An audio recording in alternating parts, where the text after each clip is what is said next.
Welcome, dear listeners, to the world of We Are Elsevier. Prepare to immerse yourself in a special auditory journey that will leave you both captivated and enlightened. Let me introduce Elsevier, the distinguished trailblazer in the realm of information and analytics, catering to customers within the global research and health communities. And from what I've learned so far, their unwavering dedication to advancing science and enhancing health outcomes for the betterment of everyone is nothing short of extraordinary. But this podcast goes beyond mere accolades and statistics. It delves deep into the beating heart of Elsevier, uncovering the amazing tales that lie within these incredible individuals who shape its very essence. So join us as we embark on another exploration of these Elsevier experiences. Buckle up, it's going to be quite a story.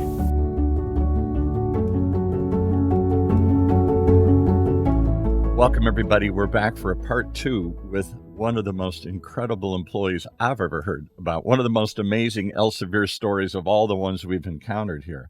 And this part two is going to amaze you even more because there's a second way in which Elsevier has impacted positively one of the people who work with them.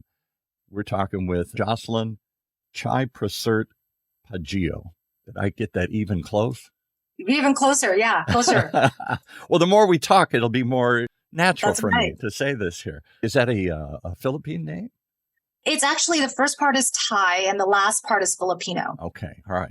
But you're here in Southern California. You told us the last time this amazing story, how you were diagnosed with a frightening cancer story. And we talked about that and how you went to the library and looked up a publication that detailed more information, which you took to your doctor. And eventually, when you found the right doctor, that information helped save your life. But the strange part was you ended up going to work for Elsevier years later and ended up working for the same publication. What was it called? Gynecological Oncology? Did I get that one right? Wow. Yeah, that's right. Gynecologic Oncology, correct. So all that's just too good to be true. That's amazing how a publication you discover saves your life and you end up working for that publication and becoming a passionate advocate for all the work they do.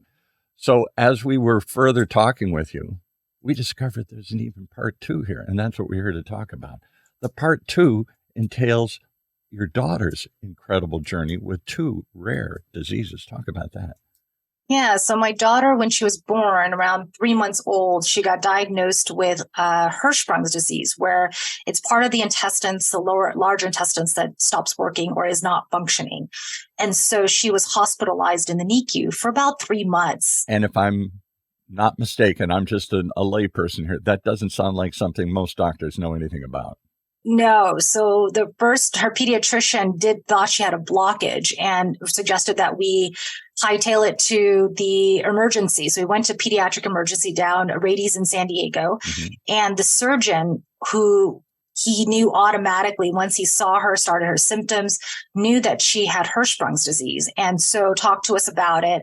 And he was really funny. He said, please do not Google this. I want you to do your research, but not on Google. And he gave me a couple of websites, but luckily, because I worked for Elsevier, I knew exactly where to go. I logged on to Science Direct, started pulling articles and really kind of understanding it from that point of view. And then also as a parent, because I needed to understand what her next treatment, next steps were. And as a parent, everybody wants to go to Google. I'm going to take charge of this thing. I'm not just going to sit back in the old days, like my parents would, and just hope that they figure it out. I'm going to be an advocate. I'm going to be involved in this process. So Google, we think, is a natural resource. But what's the problem with Google? Is it misinformation? Is it fear? Is it conflicting data? What is it? Lack of real science? What is it that we can't find on Google that you found? I think with Google, everything is on there. So it's really daunting, right? You Google anything and, 1,000 pages pop up. And so you don't know which one to go to. And so luckily, I knew kind of where to navigate to get the basic information. But,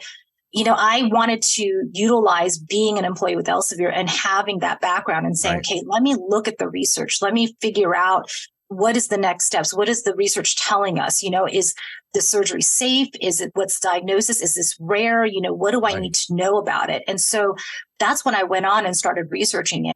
And he was really impressed because I said, okay, so, it's rare. We understand that it's rare for females. It's rare for children, but for females, it's even more rare.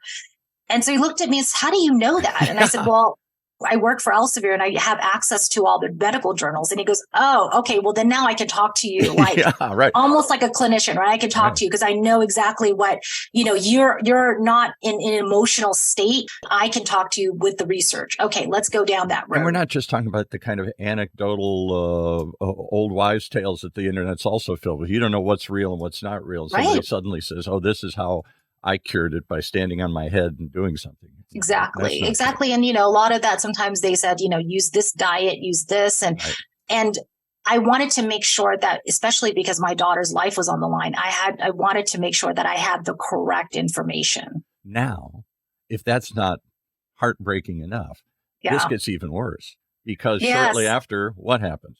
So after she had her surgery, she was good. And then I started noticing that she had these brown bumps on her body, which I didn't really think much of it, but I mentioned to her pediatrician. And so she recommended to go see a dermatologist. Well, the dermatologist said, I'll take a biopsy. Well, I don't think anything of it, but we'll take a biopsy, send it to pathology and see how this goes. And about a week later, I got a call saying that she was diagnosed with Langerhans cell histocytosis. Whatever the heck that is, that's a mouthful.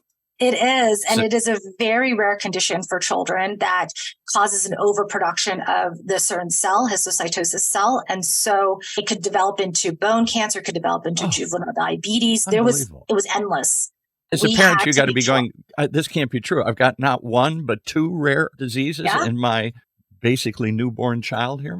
Exactly. It was difficult. It was a very big roller coaster that we had to keep going on. And she kept going to different hematologists and oncologists. But the good thing was I felt like I was prepared because I had the research. I had all the background and I could speak to the doctors on that level because I had that, foundation. Right. So take us forward. Is your daughter? My daughter's good. She's 10 years old. She's a regular, spunky little, kid. She's a second-degree black belt. So she's kind of surpassed it already. She's good. I was really kind of thankful because last year, the Osmosis, who is a part of Elsevier, started this new initiative called Year of the Zebra, where they wanted to bring more awareness to rare diseases, just like my daughter's, for all the rare diseases. Unbelievable. And of course, you raised your hand immediately and said, hey, I may have one that fits for you here. Not one, but two rare diseases here. And again, how the research that Elsevier is doing quietly in the background came to have a real impact in your life. That's No, I did. And, being a part of Elsevier, I think it made me have an appreciation for medical research and diagnosis and testing or else, we can't further along this without the current research. And I even volunteered my daughter as a patient for clinical research for LCH. So she actually was a patient. She did her rounds. They did a lot of observation from various hospitals. So that way they can learn more about LCH and how it's presented. Well, if she's a second-degree black belt, she's used to knocking out things. And it sounds like she knocked this one out. I just got to ask you one question because I'm a good Irish Catholic. I know sometimes you think these things are fate. Maybe it's just my background here. But was it fate that you worked here? Is it just happenstance and good luck? Or is this really somehow some guiding hand brought you here? I don't know. I don't know. I feel like it is. I've always believed that things happen for a reason. Right. And this all happened for a reason, without being as Elsevier employee and having that foundation and the accessibility and just the encouragement from the company to encourage us to continue this work beyond the scope of our daily work was just, amazing to me. And I'm really thankful for that. And it must bring to light in a way that other people in the organization, they're working on something, but it's all theoretical. They're doing research, and researchers too often don't, I think, realize that this has real impacts in the real world. It must have really brought it home for you and for those that work around you here. I think it did. A lot of the clinicians that I spoke to when we talk about my daughter or my condition, they're like, it's amazing because you see the development. back then there was a lot of mystery about, LCH, how it's presented. But the fact that they now know, it can be presented this way, helps drive them when they do come across another patient that has very similar symptoms. Yeah, because they're working in the future and they're working on research, and sometimes you lose sight this affects real people in real ways, and maybe they lose sight of how much impact they really are having in people's lives here. I think it brings it home in a very powerful way. Well, we just had to talk about this because it was incredible, your first story. The second story is even more incredible. So I don't wish to have you back on the show again because I don't know what else we can pass your way here, but thank you for sharing it with us today here. Thank you so much for having me. We are Elsevier, a 140-year-old global research and health community with deep roots and branches around the world. For more information, just visit elsevier.com. That's Elsevier. Elsevier.com.